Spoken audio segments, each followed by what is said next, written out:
জওয়ানেরা তরুণেরা এ নবী পাকের প্রেমিকেরা, আল্লাহ পাক আমাদেরকে যে জন্য বানালে সেই কাজ যখন আমরা করছি না, আল্লাহ পাক তখন আমাদের উপর থেকে রহমতকে উঠিয়ে নিলেন। এই রহমত যখন উঠে গেল, শান্তি আজ আমাদের সংসারে নাই, শান্তি আজ আমাদের কারবারে নাই, শান্তি আজ আমাদের জীবনে নাই। এ নওজওয়ানেরা, প্রতিটা মানুষ আজ বিমারগ্রস্ত হয়ে যাচ্ছে, প্রতিটা মানুষ আজকে ডিপ্রেশনের মধ্যে রয়েছে, প্রতিটা মানুষ আজকে দুনিয়ায় পেরেশানের মধ্যে রয়েছে। এর কারণ একটা, আল্লাহর রহমত আমাদের উপর থেকে উঠে যাচ্ছে। কেন উঠে যাচ্ছে? আমরা রাসূলুল্লাহ দাবি করি, কিন্তু রাসূলুল্লাহর প্রকৃত দাবি কারা করে? প্রকৃত রাসূলুল্লাহর প্রেমিক কারা হয়েছে? কারা নবী পাকের প্রকৃত প্রেমিক? আল্লাহ নবী জানিয়ে দিলেন, মান আহাব্বা সুন্নতি, যারা আমার সুন্নাতকে ভালোবাসলো, ফাকাদ আহাব্বানি, তারা আমি রাসূল আমাকে ভালোবাসলো।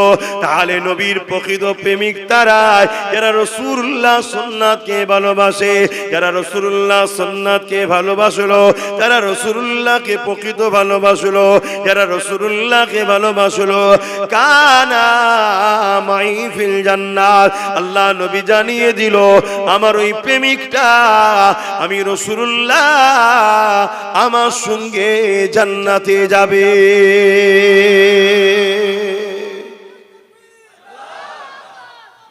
আল্লাহ জিন্দাবাদ।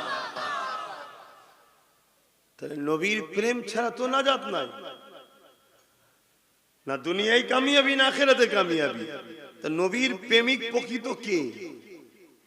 রাসূল বলছে যে আমার সুন্নতকে মানে। নামাজ আল্লাহর হুকুম, কিন্তু এটা রাসূলুল্লাহ সুন্নাত। সুন্নাত বলতে নবী যেটা করে, এটা যেমন আমাদেরকে আদায় করতে হবে। নামাজ পড়লে ব্যক্তি জীবন কল্যাণ হবে, কিন্তু নামাজ আমি পড়াতে সমাজের কোনো উপকার নাই। বলুন, আমার নামাজ পড়াতে সমাজের কিছু উপকার হবে? আমার কথা বুঝছেন তো নাকি? না ভুল বুঝছেন আবার? আমি নামাজ পড়াতে যারা পড়েনে তাদের কি উপকার হলো? এটা আমার ব্যক্তি জীবনের কল্যাণ। আমি নামাজ পড়েছি, আল্লাহকে সেজদা দিয়েছি, এটা আমার ব্যক্তি জীবনের কল্যাণ। কিন্তু এই সমাজে যদি এতিমের পাশে আমি দাঁড়াতাম, এই সমাজে যদি এমন আইন করা যেত এতিমের উপরে জুলুম হবে না, এই সমাজে যদি এমন ব্যবস্থা করা যেত এতিমকে গভর্নমেন্ট সম্পূর্ণ ফ্রি পড়াশোনা করিয়ে তার থাকা খাওয়ার সম্পূর্ণ দায়িত্ব গভর্নমেন্টের, সে এতিম মুসলমান ঘরের হোক আর হিন্দু ঘরের হোক, সে এতিম মুসলমান হিন্দু আদিবাসী দলিত যেই হোক, এতিম যে হবে, অনাথ যে হবে, যার বাপ মা নেই, সেই সন্তানকে গভর্নমেন্ট সম্পূর্ণ খরচ দিয়ে তাকে পড়াবে, তার থাকা খাওয়ার দায়িত্ব গভর্নমেন্ট। এমন যদি একটা সমাজ ব্যবস্থা আমরা করতে পারতাম, তাহলে এই সমাজের এতিম গরিবগুলো, অনাথগুলো, তাহলে তারা কিন্তু শিক্ষা পেত। শিক্ষা যখন পেত, তারা সমাজ বিরোধী তৈরি হতো না, তারা বড় বড় জায়গায় প্রতিষ্ঠিত হতো। তাদেরকে এই সবার লাথি খেয়ে, সবার বেউজ্জতি হয়ে আল্লাহর সৃষ্টিকে তাহলে অপমান লাঞ্ছিত হতে হতো না। আমার নবী এতিমের পাশে দাঁড়িয়েছে না দাঁড়ায়নি? কথা বলুন। তখন ছিল বাইতুল মাল, নবী একটা ফান্ড করেছিলেন, সেই ফান্ড থেকে সম্পূর্ণ এতিমদেরকে দেখা হতো। এখন রাষ্ট্রীয় সিস্টেম তৈরি হয়েছে, তাহলে রাষ্ট্রের তো উচিত এতিমকে দেখবে। রাষ্ট্র বলতে কি? আমরা তো জনগণ, তো তাহলে জনগণ আমাদের তো দায়িত্ব। এবারে এই সমাজে কে এতিমের কথা ভাববে না ভাববে তার বিষয়। তুমি উম্মতে মুহাম্মাদি দাবি করো, তোমার রাসূলের সুন্নাত হলো এতিমকে ভালোবাসা, তাহলে তুমি এতিমের পাশে জন্য কি করলে বলো? আজকে তুমি বাপ, আমি বাপ, কাল আমি চলে যাব, আমার ছেলে এতিম হয়ে যেতে পারে। তুমি চলে যাবে, তোমার ছেলে এতিম হয়ে যেতে পারে। এতিমের পাশে কেউ দাঁড়ায় না। অথচ নবী আমার জানালেন, এ যুবকেরা, তরুণেরা, বাপেরা, আল্লাহ নবী জানিয়ে দিলেন যে এতিমের মাথায় হাত বোলালো সে আমি রাসূলুল্লাহ, আমার মাথা দিয়ে হাত বোলালো। যে এতিমকে খানা দিল সে আমি রাসূলুল্লাহ, আমাকে খানা দিল। যে এতিমের পরনার কাপড় দিল সে যেন আমি মুহাম্মদ রাসূল, আমাকে কাপড় দিল। আমি রাসূলুল্লাহ জানিয়ে দিয়ে যায় যে এতিমের পিপাসা মিটাবে আমি রাসূলুল্লাহ কিয়ামতের দিনে, যেদিন কৌসার ছাড়া অন্য কোনো পানি থাকবে না, পিপাসাতে কলিজা খানা ফেটে যাবে মানুষের। ওই কঠিন দিনেতে আমি রাসূলুল্লাহ এতিমদের যে পানি পান করাবে, ওই দিন আমি নবী তাদের পানি পান করাবো।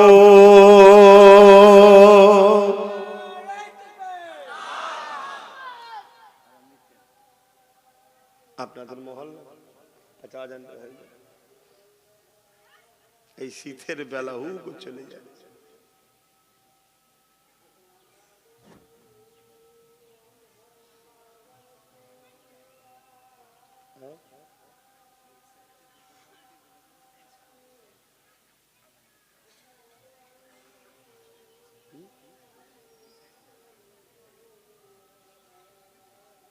ঠিক আছে,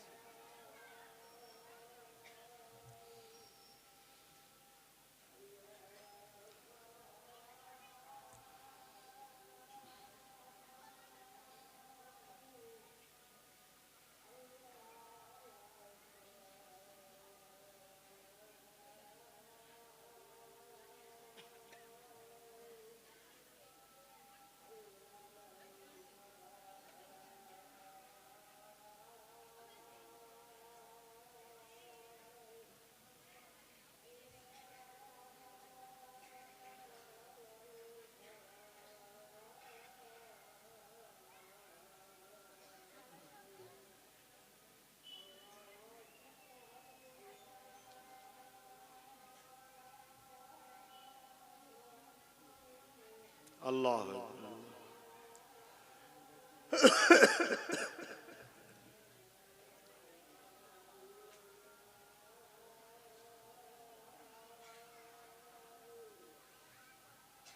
আল্লাহ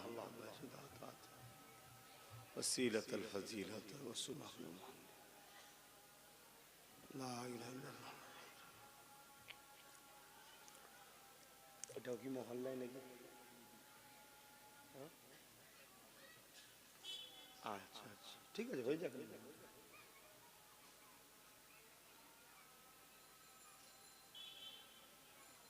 শরীফ আল্লাহুম্মা সাল্লি আলা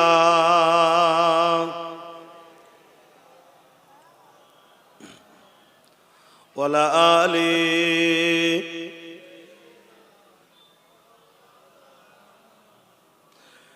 প্রেম আগুনে জ্বলে মরি ও হে রাব্বানা, আমি যারি প্রেমের পাগল সে তো মদিনায়। আমি যারি প্রেমের পাগল সে তো মদিনায়। মন পাখিরে বলি তোরে উড়ে যাত সেই শহরে। মন পাখিরে বলি তোরে উড়ে যাত সেই শহরে। যেই শহরে গেলে পরে, যেই শহরে গেলে পরে মিটবে মনের বেদনা। আমি যারি প্রেমের পাগল সে তো মদিনায়। আল্লাহুম্মা সাল্লি আলা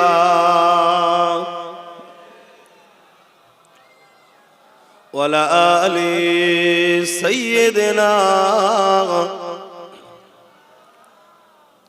আমার নওজওয়ানেরা, তরুণেরা, যুবকেরা, আল্লাহ নবী, নূহ নবী, দয়া নবী জানিয়ে দিলে এ দুনিয়া মানুষেরা আমি রাসূলুল্লাহকে মহব্বত তারা করে, যারা আমি নবী আমার সুন্নাতকে মানে, সুন্নাতকে ভালোবাসে।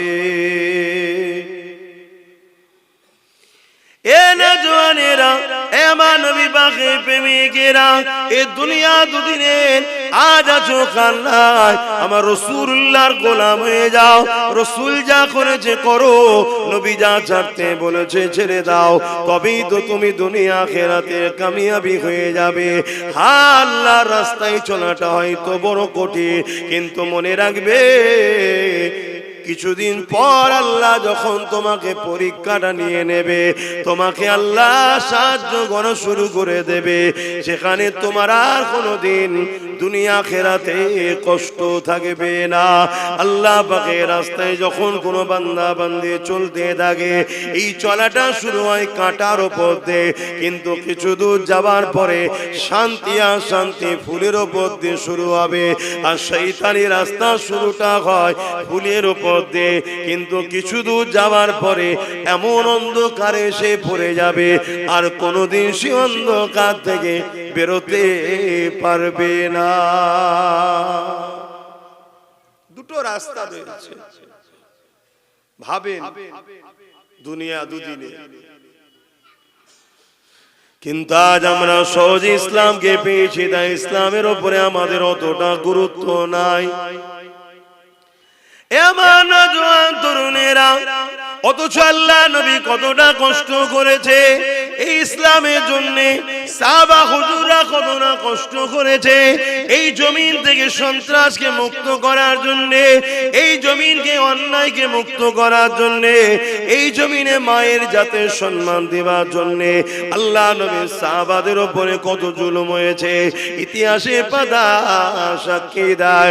আমার নবী পাকের পাশে সাহাবারা সাথ দিয়েছিল বলে, আমার নবী পাকের মিশনে সাথ দিয়েছিল বলে, আমার নবী পাকের ডাকে সাহাবারা সাথ দিয়েছিলেন বলে, ওই সাহাবা হুজুরদিওকে তৎকালীন জালিম যারা ক্ষমতাশালী ছিল, তারা এমন করে সাহাবাদেরকে জোর করে ধরে মরুভূমির গরম বালির উপরে শুইয়ে দিয়ে তাদের বুকের উপরে ভারী পাথর পর্যন্ত চাপিয়ে দিয়েছে, তাদের বুকের উপরে ভারী পাথর দিয়েছে। ওই পাথরের চাপে তারা নিঃশ্বাস নিতে পারছিল না। এদিকে তলা থেকে গরম মরুভূমির বালিতে পিঠে চামড়া পর্যন্ত পুড়ে যেতে লেগেছে। এই অবস্থাতে সাহাবা হুজুরদেরকে জিন বলা হতে লেগেছে, এ মুহাম্মাদের অনুসারীরা, মুহাম্মদ রাসূলকে ছেড়ে দাও, মুহাম্মদ রাসূলের দল থেকে সরে আসো, মুহাম্মদ রাসূলের থেকে দূরে সরে যাও, নচেত তোমাদেরকে জানে মেরে দেওয়া হবে। তারা একটাই কথা বলেছিল, আমরা আমাদের জীবন দিয়ে দিতে রাজি আছি, আল্লাহ ও রাসূলকে ছাড়তে রাজি নয়। আল্লাহ আল্লাহ। আর আজকে আমরা মুসলমানদের মধ্যে লাখো কোটি মুসলমান আছে যাদেরকে কোনো চাপ দেওয়া হয় না, শুধু সামান্য কিছু ভিক্ষার কিছু ছোট ছোট পদ দেওয়া হয়েছে। আল্লাহর মসজিদ, মাদ্রাসা, কোরআন, ওয়াকাফকে ছেড়ে দিতে এরা রাজি আছে, কিন্তু দুনিয়ার মসজিদ, মাদ্রাসা, ওয়াকাফের দুশমনদের ছাড়তে এরা রাজি নাই। এরা মুসলমান আছে না? না বলুন। তাহলে আমি প্রথমেই বললাম যে সব মুসলমান ইমানদার নয়। এ নওজওয়ানেরা, সেদিন কত কষ্ট সাহাবা হুজুররা করেছিলেন এই জমিনের উপরে ন্যায়কে প্রতিষ্ঠিত করার জন্য, এই জমিনের উপরে অন্যায়কে মিটাবার জন্য। সাহাবা হুজুরদের উপরে কত জুলুম হয়েছে।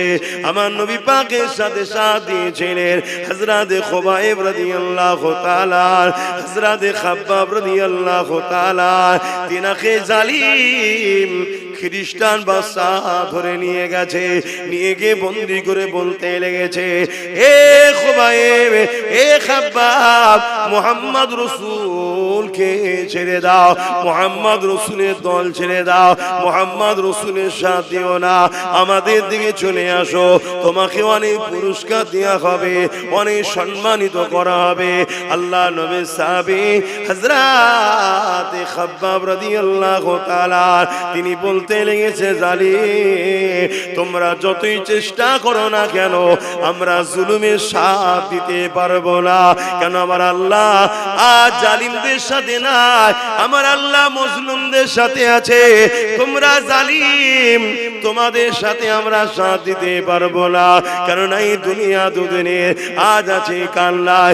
জালিমের সাথ যদি দিই আল্লাহ পরকালে জালিমদের সাথে জাহান্নামে দেবে, এই জালিমদের সাথ আমরা দিতে পারবো না।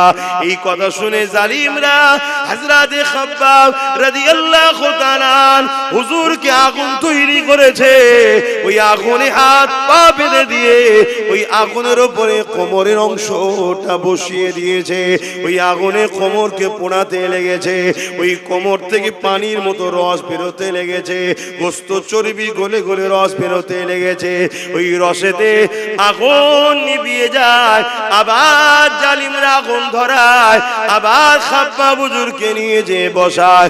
এ যুবক রে, অনেক কষ্ট করে ইসলাম এসেছে, অনেক কষ্ট করে ইনসানিয়াত এসেছে, অনেক কষ্ট করে মসজিদ মাদ্রাসা হয়েছে। আজ তোমার আমার গাফলতির জন্য, তোমার আমার ভুল পদক্ষেপের জন্য আজ আল্লাহর ঘরকে জালিমরা মিটিয়ে দিচ্ছে, আজ বুলডোজার দিয়ে মাদ্রাসা মিটিয়ে দিচ্ছে। মনে রেখে দিও, আমার আল্লাহ পাক ওই মসজিদের মুখাপেক্ষী নয়, আমার রাসূলুল্লাহ মাদ্রাসার মুখাপেক্ষী নয়। হ্যাঁ, মসজিদ আল্লাহর ঘর, মাদ্রাসা নবীর ঘর, কিন্তু মসজিদ চলে গেলে আল্লাহ পাকের কিছু হারাবার নাই, মাদ্রাসা চলে গেলে আল্লাহ পাকের রাসূলের কিছু কমে যাওয়ার ব্যাপার নয়। কিন্তু তুমি আমি পরকালে কোন মুখে আল্লাহর জান্নাতের আশা করব? জমিনে যখন আমার মসজিদ চলে যাচ্ছিল তখন তোরা আমার মসজিদের জন্য কি করেছি বল? এটাই তো তোমার ঈমানের পরীক্ষা। প্রশ্ন করবে না করবে না? কথা বলে। আজকে কোন একটা গ্রাম যদি জালিম নেতাদের হাত থেকে ফসকে যায়, নেতা দেখে ওই এলাকার লোককে জিজ্ঞেস করে না করে না?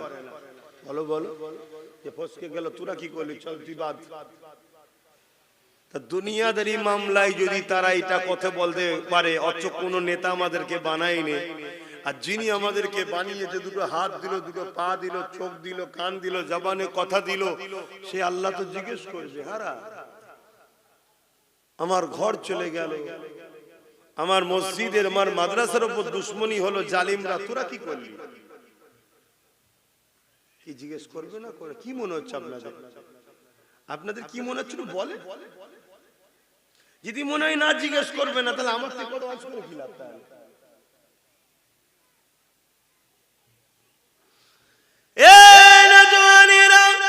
সাহাবা হুজুররা মার খেয়েছিলেন জালিমদের বিরোধী করার জন্য, আজ আমরা মার খাচ্ছি জালিমদের পক্ষপাতিত্ব করার জন্য।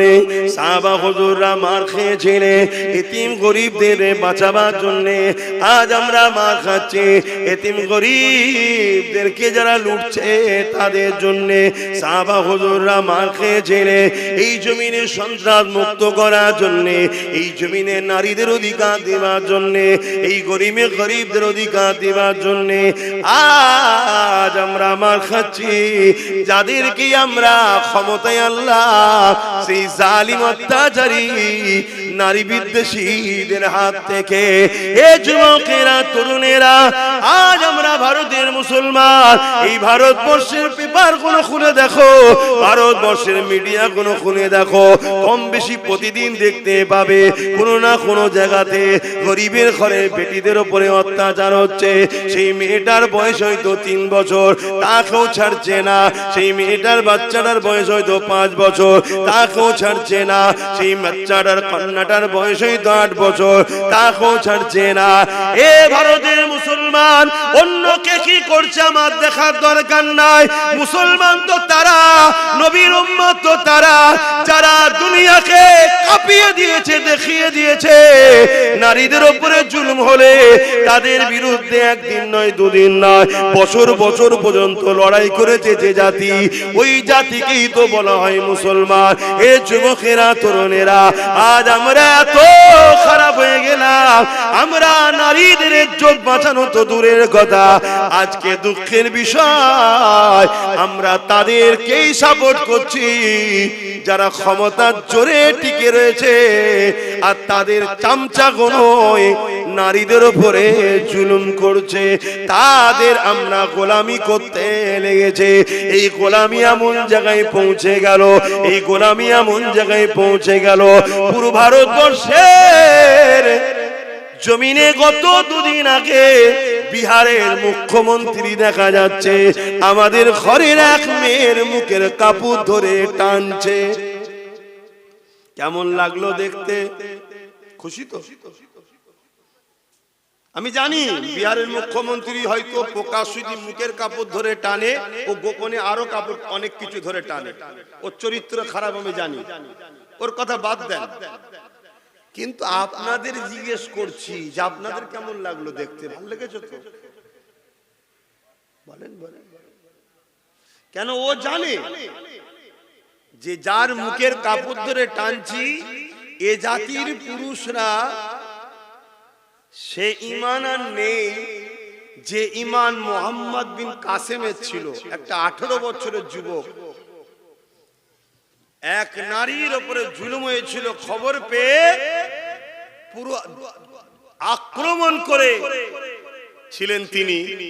তাহলে আজকে সেই জায়গায় আমরা এত মুসলমান থাকার পরও আজকে কোথায় যাচ্ছে? বলো, ভাবো ভাবো। কে মাথা ঢাকবে, কে মুখ ঢাকবে, কে বুক ঢাকবে, কে আরো কিছু থাকবে, সেটা তার স্বাধীনতা। কেউ যদি প্রকাশ্য মুখ খুলতে পারে তার চরিত্রে আরো গোপনে অনেক কিছুই খুলতে পারে, এটা ভাবাটা স্বাভাবিক, তাই তো নাকি?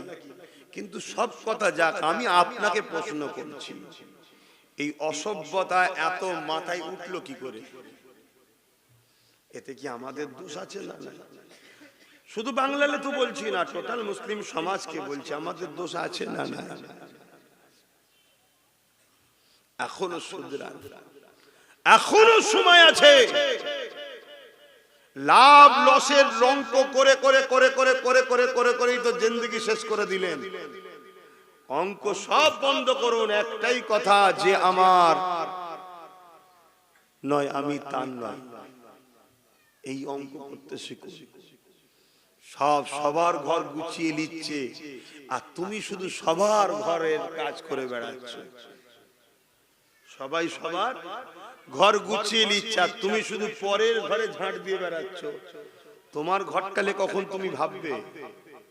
আমি বলবো না অন্যদের মতো জোর ঘর ভাঙো, ওর মেয়েটিকে তুলে নিয়ে আসো, যেমন বলছে, দেখছেন তো নাকি প্রকাশ্য মিডিয়াতে বলছে মুসলমানদের 10টা মেয়েকে তুলে নিয়ে আসতে পারলেই চাকরি পাবে। দেখেছেন আপনারা এই ভিডিওটা? কেউ মোবাইল গুলো নিয়ে কি করেন একটু দেখুন। যেমন উত্তরপ্রদেশের যে মুখ্যমন্ত্রী, এখন আমার দেশের জন্য এগুলো বলতেও লজ্জা লাগে, যে একটা সময় বলেছিল মুসলমানদের মেয়েদের কবর থেকে তুলে রেপ করা হবে, জানেন তো? দেখেছিলেন? এই কথা বলছেন। তাহলে এত বড় একটা কুখ্যাত সমাজ বিরোধী, নোংরা মাইন্ডের লোক, সংবিধান বিরোধী লোক, সে একটা বড় রাজ্যের মুখ্যমন্ত্রী হয়ে যাচ্ছে। এখনো তোমার আমার খেয়াল নাই যে দেশ কোন গতিতে যাচ্ছে। তুমি এখন, আমি এখন ওই হাতির দেখানো দাঁত যারা দেখাচ্ছে সেকুলারের নামে, তাদের পিছনে এখনো ছুটছি তুমি আমি বলছি না তুমি কমনাল হও, কারণ ইসলামে কোনোদিন গোলামির জায়গা নয়। কিন্তু তার মানে এটা নয় যে আমি এমন একজনের উপরে ভরসা করছি যারই আপনজন, যারই ভাইয়েরা, তাদেরই উত্তরসূরিরা আজকে এত বড় বড় ইসলাম বিদ্বেষী নারী ঘটিত বা মুসলমানদের উপর আঘাত করছে, তারই ঘরের লোকের উপর আমি ভরসা করে বসে আছি। কি অসুবিধা হচ্ছে ভাবো। আসেন আমি আমার জায়গায় ফিরে যাচ্ছি। আল্লাহ নবী অনেক কষ্ট করেছিলেন এই সমাজে নারীদের ইজ্জতকে বাঁচাবার জন্য। এই জমিনে যখন মানুষ এক আল্লাহকে মানত না, 360টা নকল খোদাকে উপাসনা করত, তারা নারীদের ঘরে জন্তু জন্তু পুঁতে দিত।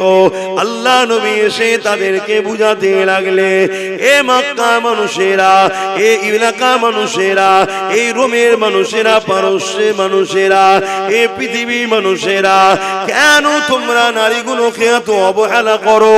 কেন তোমরা নারীগুলোকে জন্তু মুতে দাও? তারা বলতে লেগেছিল নারীরা হলো অশুভ, নারীদের বাঁচার কোনো অধিকার নাই। আল্লাহ নবী বলেছিলেন না, নারী অশুভ নয়, নারী হলো সেই জিনিস আল্লাহ বা কন্যা সন্তানদের এত নিয়ামত করেছে। কারো ঘরে যদি প্রথম কন্যা সন্তান হয়, এর মানে ওই নারীর বাবাকে মহান স্রষ্টা আল্লাহ জান্নাতে সুসংবাদ দেয়। যুগে যুগে নারীদের ওপরে জুলুম হয়েছে, আর নারীদেরকে ইজ্জত সম্মান ইসলাম দিয়েছে। জোরে বলুন সুবহানাল্লাহ। কিন্তু আজকে এই ভারতবর্ষের বুকে এমনও কথা শোনা যাচ্ছে,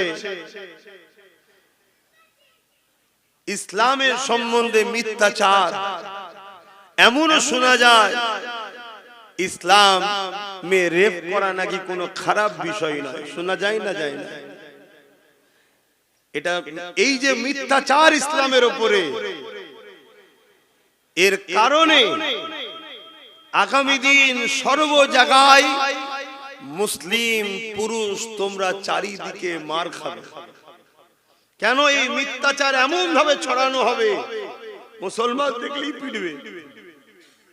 কথা বোঝা ঢুকছে? এটা একটা প্ল্যান তৈরি করা হচ্ছে।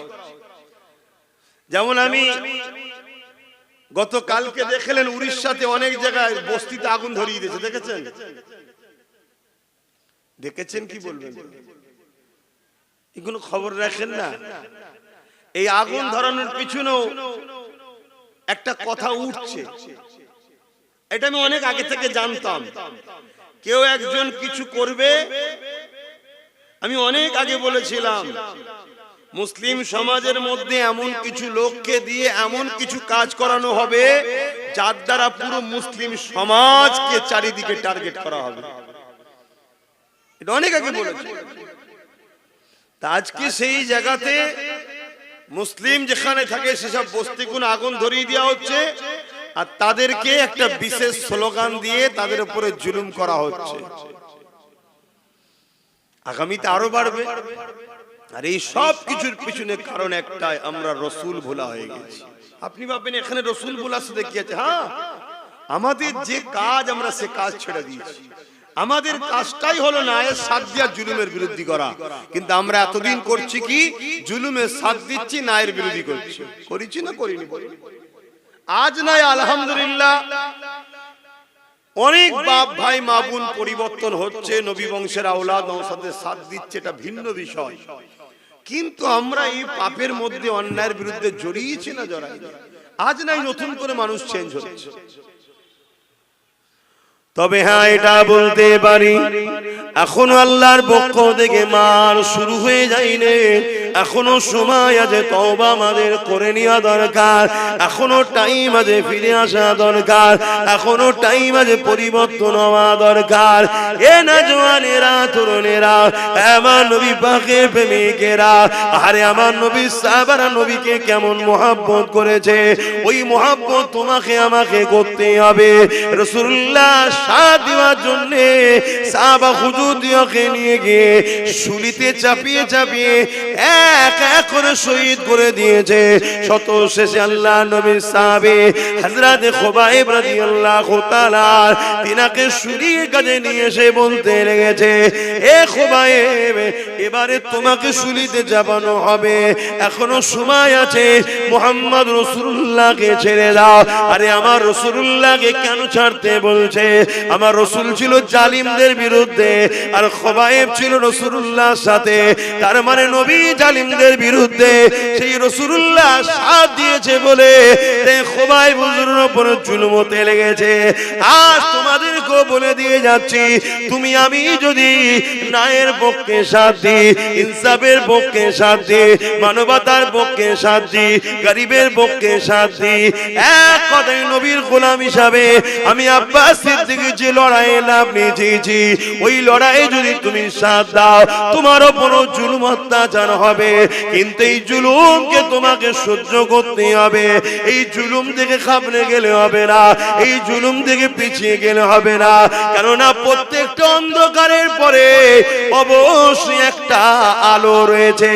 রাত হয়েছে বলে খাবলে গেলে হবে না, অপেক্ষা করো, সময় আসলে অবশ্যই আলো ফুটবে, দিন হবে। ঠিক তেমনি আল্লাহ কোরআনে জানিয়েছে, হে আমার বান্দা বান্দিরে, অবশ্যই কষ্টের পরে আমি আল্লাহ তোমাদের শান্তি দেব।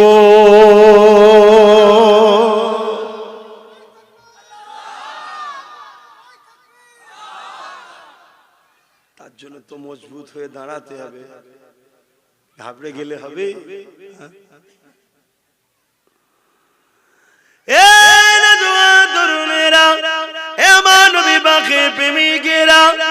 কতটা কষ্ট করেছে আল্লাহ নবী, কতটা কষ্ট করেছে সাহাবা হুজুররা ইসলামের জন্য। যখন আমার আল্লাহ পাক জানিয়ে দিলে, জিবরাইল মারফতে আমার রাসূলুল্লাহকে বলে দিলে, হে আল্লাহ পাকের নবী, আখেরি নবী হুজুর, আপনি আজকে রাত্রিতে হিজরত করে না, কেননা জালিমরা আপনাকে শহীদ করে দিবার জন্য তারা মিটিং করে নিয়েছে। এই সময় হযরতে জিবরাইল এসে আমার রাসূলুল্লাহকে জানিয়ে দিলেন, আপনি হিজরত করে নেন। এ যুবকেরা, তরুণেরা, আমার রাসূলুল্লাহকে হিজরত করতে হয়েছিল, কিন্তু আমার নবী পাক ঘর থেকে বেরোবার আগে 40 জন জালিম আমার রাসূলুল্লাহর ঘরকে ঘিরে ফেললো। 40 জন উলঙ্গ তরোয়াল নিয়ে আমার রাসূলুল্লাহর ঘরকে ঘিরে ফেলেছে। অনেক বড় কথা, আমার নবী পাক কিভাবে বেরিয়েছে আপনারা সবাই জানে। ওখান থেকে রাসূলুল্লাহ রওনা দিয়ে দিলেন। রাসূলুল্লাহর সাথে কে ছিল? হযরত আবু বকর সিদ্দিক ছিলেন। রাসূলুল্লাহর সাথে যেতে লেগেছে। এরকম সমান রাস্তা নয়, পাহাড় আর পাহাড়, পাহাড় আর পাহাড়, একটার পর একটা পাহাড় কি ওভারটেক করে করে রাসূলুল্লাহর সিদ্দিক আকবর যেতে লেগেছে। এত না কষ্ট কেন করতে হয়েছে? কি জন্য নবীর উপরে এত জুলুম হলো?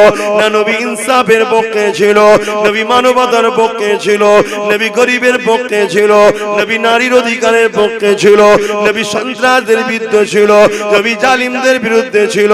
নবী এমন করে এই জমিনের উপরে সভ্যতা, ইনসাফ, ইনসানিয়াত প্রতিষ্ঠিত করতে চেয়েছিল। তাই রাসূলুল্লাহর বিরুদ্ধে তৎকালীন জালিম শাসকরা লেগেছিল। এ যুবকেরা, তরুণেরা, একটা সময় দেখা যায় আল্লাহ নবীর নূরের কদম থেকে রক্ত বেরোতে লেগেছে, পাথরের কোনার আঘাত লেগে। সিদ্দিক আকবর তখন বলতে লাগলে, ইয়া রাসূলুল্লাহ, হাবিবাল্লাহ, আপনি আমার পিঠ মুবারকে উঠুন, আমি আবু বকর আপনাকে পিঠে করে নিয়ে মদিনা ইয়াসরিবে পৌঁছে দেব। কোন জায়গায় বলছে? যেখানে এরকম সোজা রাস্তা নয়, পাথরে কোন রকম ধরে আটকে উঠকে করে উঠতে হচ্ছে। এই পাহাড় পার করে আবার নেবে আবার একটা পাহাড়, এই পাহাড়ের রাস্তায়। তখন এত গাড়ি যাবার পাহাড়ে যে রাস্তা করেছে তখন ছিল না, কাঁটা যুক্ত গাছ ভর্তি, যেখানে একবার পা স্লিপ হলে পুরো নিচই। এরকম একটা পথের উপরে আবু বকর সিদ্দিক নিজে চলছে, তিনারও পা দিয়ে রক্ত বেরোচ্ছে। সেই অবস্থাতে হুজুরকে বলছে, হুজুর আপনি আমার পিঠে আসুন, এই সুযোগটা আবু বকরকে দিন। কিয়ামত দিন আল্লাহ বললে আমি তো বলবো, আল্লাহ আবু বকর আপনার হাবিবকে পিঠে তুলে ঘুরেছে। জোরে বলুন সুবহানাল্লাহ। ভাবু মোহব্বত কাকে বলে। আর আমার রাসূলের উপরে এই জুলুমটা কেন? নবী অন্যায়ের বিরুদ্ধে ছিল, জালিমের বিরুদ্ধে ছিল। আমি আপনাকে আবার একবার বলছি, প্রকৃত প্রেমিক তো সে যে নবীর সুন্নাতকে মানে। অনেকে আছে মুখে দাড়ি রেখেছে, কেন রেখেছেন? না নবীর সুন্নাত। মাথায় টুপি দিয়েছেন, কেন? নবীর সুন্নাত। ভালো কথা, ভালো কথা। যেমন আমাদেরকে বলা হয় যে ফরজ ছেড়ে দিয়ে সুন্নত ওয়াজিব এই নফল নিয়ে টানাটানি করছো, বলে না? বলে না? কেন? নফলটাও ভালো কাজ, কিন্তু ফরজটা